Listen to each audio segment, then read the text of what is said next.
김정남 피살 사건을 살펴보겠습니다. 오늘 말레이 정부가 이 독극물을 VX라고 얘기를 했습니다. 과거 영화에서도 나왔던 독극물인데 그 영화를 좀 잠깐 보고 오면 좀 이해가 쉬우실 것 같습니다. 보겠습니다. The second you don't respect this, it kills you. It's a cholinesterase inhibitor. Stops the brain from sending nerve messages down the spinal cord within 30 seconds. Any epidermal exposure or inhalation, and you'll know. Twinge at the small of your back as the poison seizes your nervous system. Your muscles freeze. You can't breathe. You spasm so hard you break your own back and spit your guts out. But that's after your skin melts off.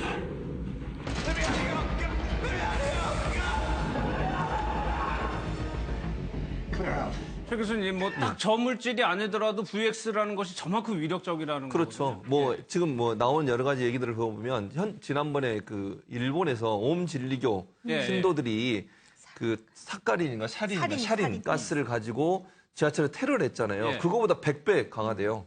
독성이. 그러니까 저게 들어가서 한 조금만 지나면은 신경 전체가 마비가 되고 그다음에 내장이 터져 나올 정도로 지금 발언한 저 영화의 내용에서 봐도 그 정도로 강한 독성을 갖고 있다는 거죠. 그래서 아마 김정남이 그렇게 짧은 순간 테러를 당했음에도 불구하고 바로 그렇게 사망에 이르게 되는, 물론 조금 움직이다 갔습니다만 본인이 의무실에 들어가자마자 그냥 의자에 앉아서 사망에 이르게 됐는데 그걸로 보면 이제 신경장제 VX라고 하는 것이 아주 새로운 어떤 화학 무기면서 또 저 화학 무기가 짧은 시간 안에 사람을 사망에 이르게 할 수 있는 그런 능력을 갖고 있고 아주 조그만 소량만 들어가도 저게 효과를 나타낸다고 지금 나오고 있어요. 그래서 아까 손으로, 지금 말레이 경찰에서는 손으로 그냥 했다고 얘기를 하거든요. 처음에는 스프레이를 뿌렸다, 두 번째는 헝겊으로 덮었다 이랬는데 지금 그냥 맨손으로 했다고 지금 발표가 나오고 있는데, 그런 상황이라면 아주 짧은 시간 손으로 스쳤다 하더라도 소량이라고 눈이나 아니면 코로 흡입이 됐을 경우에 내장이 파열되는 정도의 사망에 이르게 하는 그런 강력한 영향을 미쳤을 가능성이 있다고 볼 수 있겠습니다. 일단 정 의원님, 그러면은 북한에서는 뭐 자연사라고 주장을 했었다면 그 주장은 일단 아닌 거라고 볼 수가 있는 건데. 원래 오리발 내미는 거로 우리 다들 알고 있었으니까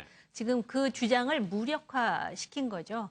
무력화시켰는데, 그렇다면은 그 여성 테러리스트라고 할 수 있는 그 두 용의자들은 왜 그 같은 피해를 입지 않았나, 손으로 비볐다면 지금 그 VX라는 독가스라는 것이 물론 손보다는 이런 얼굴이라든지 점막에 더 치명적이라고는 하지만 그 과정을 또 이제 밝혀야 될 부분이라고 생각을 합니다. 사실 북한은 수천 톤의 화학무기를 가지고 있고 전 세계에 화학무기 금지 조약이라는 게 있어요. CWC라고. 근데 거기에 가입하지 않는 몇 안 되는 나라 중에 하나가 바로 북한입니다.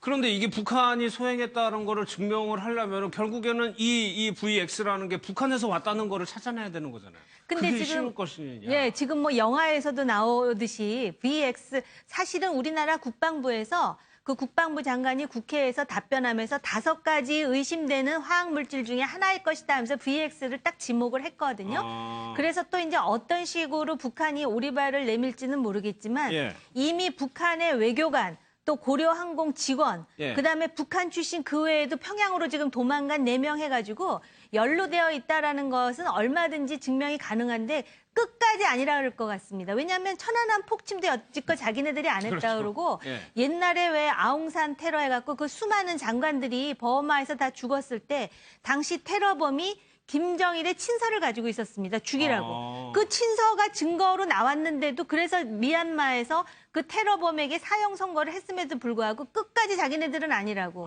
그렇게 우겨대는 북한 정권이니까 저거는 누가 봐도 북한의 짓이라고 그냥 단정해도 될 것 같습니다. 특히 이제 한국국방연구원에서 발간한 자료에 보면 북한이 보유하고 있는 화학작용제가 25개 정도 된대요. 그중에 신경안정제, 신경에 작용을 미칠 수 있는 신경작용제가 약 6가지 되는데 그중에 하나가 VX라는 거죠. 그러니까 북한이 저 화학 물질을 갖고 있는 건 분명한 것 같아요. 우리나라 국방연구원에서 조사한 자료에 보면 북한이 화학 물질을 많이 만들어내잖아요.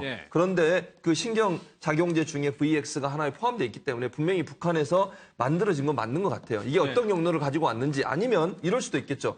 그 말레이시아의 고정간첩으로 있었던 이정철이 혹시나 스스로 만들 수 있는 능력을 가지고 왔을 수도 있어요. 그리고 오늘 그 말레이 현지인이 한 명이 구속이 됐어요. 경찰에. 그 현지인도 화학 물질 관련돼서 전문성을 갖고 있는 사람으로 지금 알려지고 있거든요. 그럼 이정철과 이 말레이시아에 있는 현지인이 같이 이걸 제조법을 북한에서부터 가져와서 만들었을 가능성도 전혀 배제할 수 없는 상황이라고 볼 수 있겠죠. 그러고 보면 윤 대표님 이번 사건은 북한이 굉장히 치밀하게 준비한 거는 맞는 것 같아요. 아직 며칠이 지났는데도 직접적인 증거는 아직 발견을 못한 거죠. 그렇죠. 이 독약 자체도 아까도 뭐 정 의원님 말씀하셨지만은 예. 그 맨손으로 독약을 묻혔다면은 그 범행자들이 그 뭔가 사람들 피해를 어찌 입었겠죠. 무사했냐 이거죠. 예. 그래서 해외에 유명한 그 독약 전문적으로 연구한 학자들은 뭔가 또 독침이나 뭐를 썼을 가능성도 있고 저거는 그냥 다른 거일 수도 있다 뭐 이런 연구 분석도 나오는데 이번에도 굉장히 치밀하잖아요. 엉성한 것 같으면서도 치밀하잖아요. 네. 그 여성 2명 인도네시아랑 베트남 여성은 공항 주변에 얼쩡을 해서 바로 잡히게 하고 예. 잡힐 동안에 거기 한눈 파는 동안에 양동 작전 비슷한 거죠. 다 다른 죽고 분들은 지구 반대 방향을 돌아가지고 북한으로 돌아가고 또 리정철이라는 사람은 위장 취업하고 어떻게 보면 김책대학 나온 IT 쪽 연구한 사람이라잖아요. 네. 그러니까 이 사람은 뭐 운전기사나 하고 이 사람은 그렇게 중요한 인물이 또 아닌 것 같은 사람 이 사람은 잡히게 놔두고 예. 중요한 사람은 다 튀고 좀 이상하지 않아요? 그리고 예. 베트남 여성도 한국 쪽하고 자꾸 관련을 시키려고 북한이 치밀하게 준비한 것 같아요. 예. 이 사람은 한국 제주에도 오고 또 유흥업소 쪽에서도 근무하고 한국 그 대회도 좀 나가서 연예계 진출하려고 한국에도 이런 뭐 대회도 나오고 이런 사람이니까 예. 그런 한국하고 오히려 관련 있는 사람이다. 한국인 남자친구가 뭐 30몇 명이 된다잖아요. SNS에. 예. 그러니까 그런 쪽으로 뒤집어 씌우기 위해서 사전에 저런 사람도 호섭을 해서 주도면밀하게 작업한 거 아니냐 이런 생각이 듭니다. 예. 저는 이게 제가 뭐 북한 전문가는 아니고 저는 이게 말레이 수사를 관심 있게 지켜보고 있는데요. 예, 예. 이때까지 역대 이런 북한의 그 암살 이런 사건들 보면 전부 이게 우리나라 좌우 진영 간에 막 논쟁만 벌이다가 흐지부지 끝난 이런 경우 상당히 많이 있는데 이번에는 아마 이게 그 말레이시아에서 주도적으로 예. 수사를 하고 있으니까 저는 이게 그 아마 수사 결과에 대해서 누구나 우리 정치 논리를 빼고 그래야겠죠. 전문가 이게 객관적으로 좀 판단이 되지 않을까 이런 예. 기대를 해봅니다. 윤 대표님이 말씀하시는 것처럼 이 흐엉이라는 여성의 SNS가 지금 국내에서는 계속적으로 화제가 되는 이유가 예. 우리나라 흔적이 지금 들여다볼수록 계속적으로 더 나오고 있단 말이에요. 네, 그렇죠. 그리고 지금 저게 이제 저 페이스북에 친구로 등록돼 있는 사람들의 40명 이상이 한국인이에요. 예. 주로 남성들인데 또 한 가지는 이제 흐엉이 제주도 방문을 왔을 때 신원 보증을 해준 사람이 있어요. 한국 사람이 예, 예. 남자가. 뭐 SC라는 네, 분. SC라는 예. 분. 이 사람이 왜 신원 보증을 해줬을까?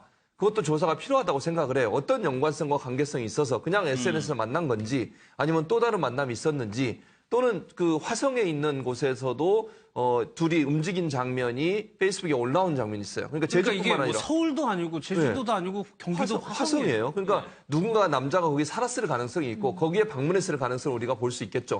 그리고 당일날도 암살 당일날도 오빠란 말을 쓰면서 그 메시지를 남겨놨어요. 예. 그것도 이해가 안 되는 거 아니에요. 오빠 나는 행복해. 다시 만날 날을 기대하겠다. 이게 암살 당일이거든요. 저도 이 부분이 조금 이상하던데 이 예. 암살을 하고 나가지고 SNS에 이거는 이제 영어로 오빠라고 발음이 나게 썼다는 예, 예, 말이에요. 예. 그리고 그러면 뒤에는 영어로 썼어요. 한국 사람이든 북한 사람이든 이 한국말을 아는 사람이 보라는 얘기죠. 그렇죠. 그러니까 또 어찌 보면 이걸 예. 이제 조금 더 추리를 더 해보면 맞을 수도 있고 안 맞을 수도 있지만 혹시나 저 오빠라는 사람이 이번 사건과 연관돼 있을 가능성을 전혀 배제할 수는 없는 거 아니겠어요? 예. 당일날 와서 나는 행복해 다시 만날 날을 기대한단 말은 뭔가 이 일과 연관해서 메시지를 남겼을 수 있잖아요. 저게 그냥 뭐 장난처럼 하는 일이라고 본인은 얘기하지만 제가 볼 때 그건 아니라고 보거든요.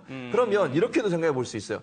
북한의 청년들이 말레이시아 같은 경우에는 북한 사람들이 무비자로 입국을 해요. 네. 그리고 유학생도 많아요. 북한 유학생들이. 네. 혹시나 북한 청년이 한국 청년인 것처럼 위장해서 저 친구와 연결됐을 가능성도 배제할 수는 없다고 봐요.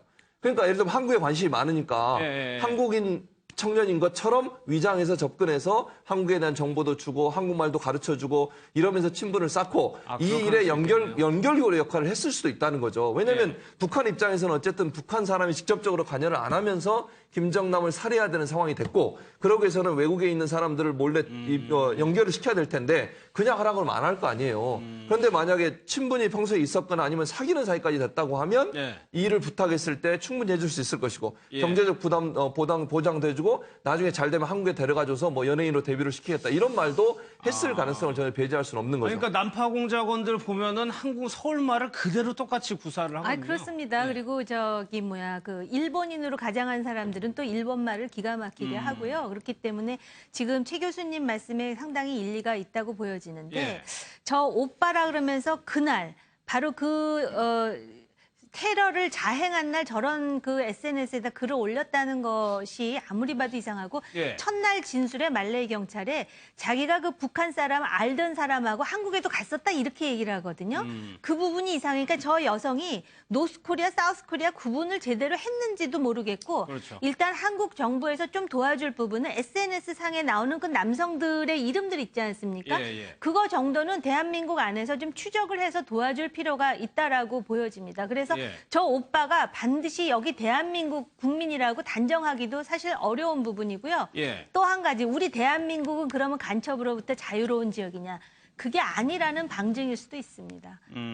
예, 선생님. 저는 이게 저 한반도 사람이라는데 북한 사람으로 생각하고요. 예. 제가 이제 전문가가 아니니까 저는 저거 보고 순수한 제 생각입니다. 예. 딱 생각난 게 저는 그 낭랑공주하고 호동왕자 있잖아요. 예. 그게 생각이 나더라고요. 왜냐하면 이런 범죄에 보면 저는 저 여자가 돈으로 매수되고 움직이는 것보다는 오히려 이게 사랑으로. 왜냐하면 이게 그 낭랑공주도 이게 그 사랑하는 호동을 위해서 나라까지 팔아먹거든요. 예. 저는 저 여자 범행이 예. 아마 이게 돈보다는 어떤 순수하게 그 사랑하는 남자에 있어서 그 남자의 어떤 이용당해서 범행을 한 게 아닌가. 이런 이제 그 언뜻 아마추어적인 생각으로 언뜻 그런 생각이 들더라고요. 그러니까 어쨌거나 이게 지금 이 여성이 우리나라하고 연관성이 나오기 때문에 근데 말레이 경찰은 이 부분은 깊게 보지 않을 거란 말이에요. 그리고 예. 조사하는데도 상당히 제한이 있죠. 그래서 아까 정 의원님 말씀하신 우리 예. 경찰이 도와줄 필요가 있다고 보는 거예요. 말레이 경찰 입장에서 우리나라 사람을 직접 조사할 수 없잖아요. 또 저기에 나온 사람들 다 일일이 조사하려면 우리나라에 오든지 아니면 경찰 협조를 받아야 되니까 예. 어쨌든 물론 저기에 나오는 남성들이 다 연관이 있다 이렇게 보기는 힘들어요. 왜냐면 그냥 좋아서 팔로우업 하거나 아니면 그냥 친구 맺기를 할 수는 있거든요. 예. 근데 걔 중에 아까 말씀드렸던 제주에 들어오는데 보증을 해줬던 사람, 신원 보증을 해줬던 사람이라든가 화성에 같이 있었던 그런 사진이라든가 이런 분들은 예. 직접적으로 만나서 연결고리가 있는 부분이니까 그런 부분은 조사가 필요하다고 보고 예. 정 의원님 말씀처럼 혹시나 북한 출신인데 한국인처럼 해서 간첩을 해서 우리나라를 방문했을 수도 전혀 배제할 수는 없는 상황이잖아요. 만약에 제주를 방문했을 때도. 그것도 하나의 어떤 그 가능한 시나리오로 두고서 예. 조사를 해볼 필요는 있다는 생각이 그러니까 제주를 듭니다. 왔다 그러는데 제주에 흔적이 없습니다. 지금 그런 그런가요? 상황도 그렇고요. 그래서 저 조사해봐야 되는데 사실은 말레이 경찰이 그 배우로서 북한인이라든지 외교관이라든지 고려항공 직원을 저렇게 신속하게 찾아내는 게 사실은 더 필요한 일이긴 했죠. 저 사람들은 지금 거의 하수인처럼 네, 네. 고용당해가지고 지금 뭔가 실행을 했던 거거든요. 근데 진짜 배우는 바로 북한이었고 그 배후에 김정은이가 있을 것이라는 걸 말레이 경찰이 지금 확인해주는 과정이라고 봐야 됩니다. 예, 알겠습니다. 계속해서 좀 말레이에서 오늘 수사 상황을 좀 지켜봐야 될 것 같습니다. 마무리하겠습니다. 1분 뒤에 다시 돌아오겠습니다.